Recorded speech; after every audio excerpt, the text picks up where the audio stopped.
अजय, एक जवान आर्कियोलॉजिस्ट, पुराने जमाने के राज खोलना बहुत पसंद करता था। हर पुरानी लिखावट जो वो समझ पाता, उससे उसका दिल जोर से धड़कने लगता। हर आर्टिफैक्ट मानो भूले बिसरे जमाने की कहानियां सुनाता। एक दिन हिमालयास में एक टूटे हुए मंदिर को एक्सप्लोर करते हुए उसे एक अजीब सा पत्थर मिला। वो पत्थर एक हल्की सी अद्भुत चमक से धड़क रहा था।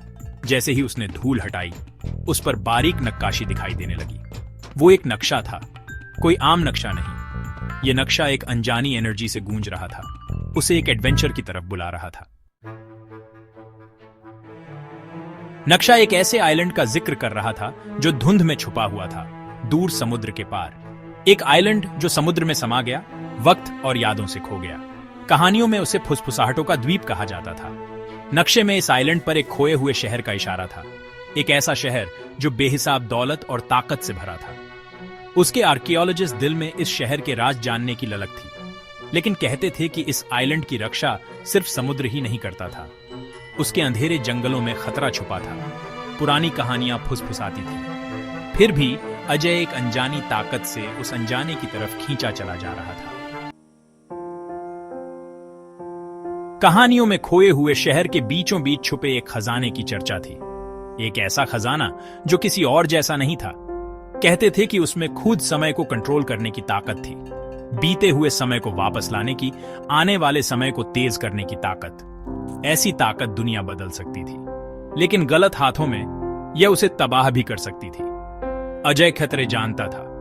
वो ये भी जानता था कि कहानियों में एक श्राप का भी जिक्र था, एक श्राप जो उस हर शख्स पर पड़ता था जो इस खजाने को ढूंढने की हिम्मत करता था। लेकिन अनजाने का आकर्षण, इतिहास को फिर से लिखने का मौका इतना जबरदस्त था कि उसका विरोध करना नामुमकिन था।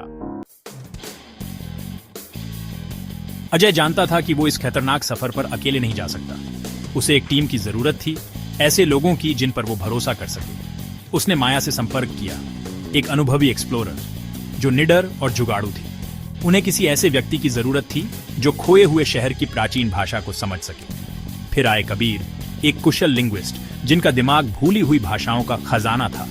और आखिर में अनजाने खतरों का सामना करने के लिए उन्होंने विजय को शामिल किया, एक मजबूत और वफादार सिपाही। उनकी टीम पूरी हो गई थी, खोए हुए शहर की फुसफुसाहटों का सामना करने के लिए तैयार। भाग 5, जंगल के खतरे। उनका सफर शुरू हुआ। टीम ने समुद्र में अपनी नाव चलाई, नक्शे की मधुर चमक के सहारे। वे धुंध में छुपे हुए द्वीप पर पहुंच गए, ठीक जैसे कहानियों में बताया गया था।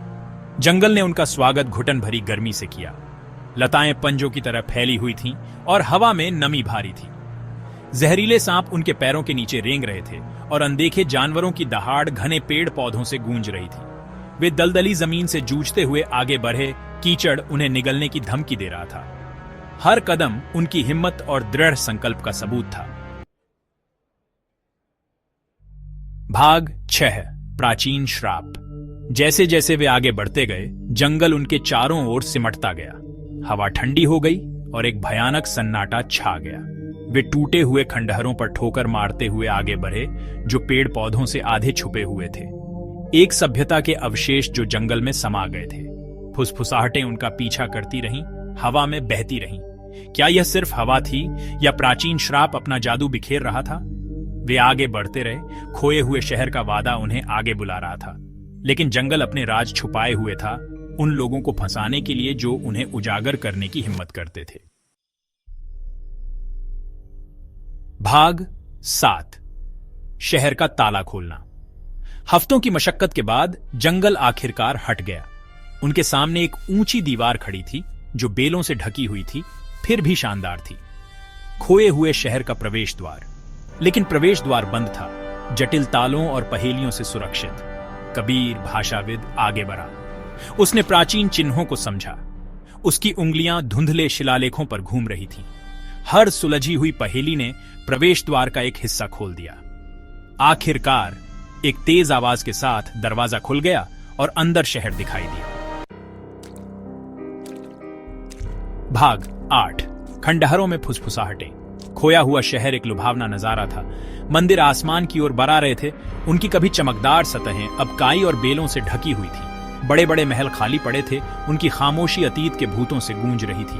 कंकाल बिखरे पड़े थे, शहर के भाग्य की एक भयानक याद। फिर भी क्षय के बीच सुंदरता थी।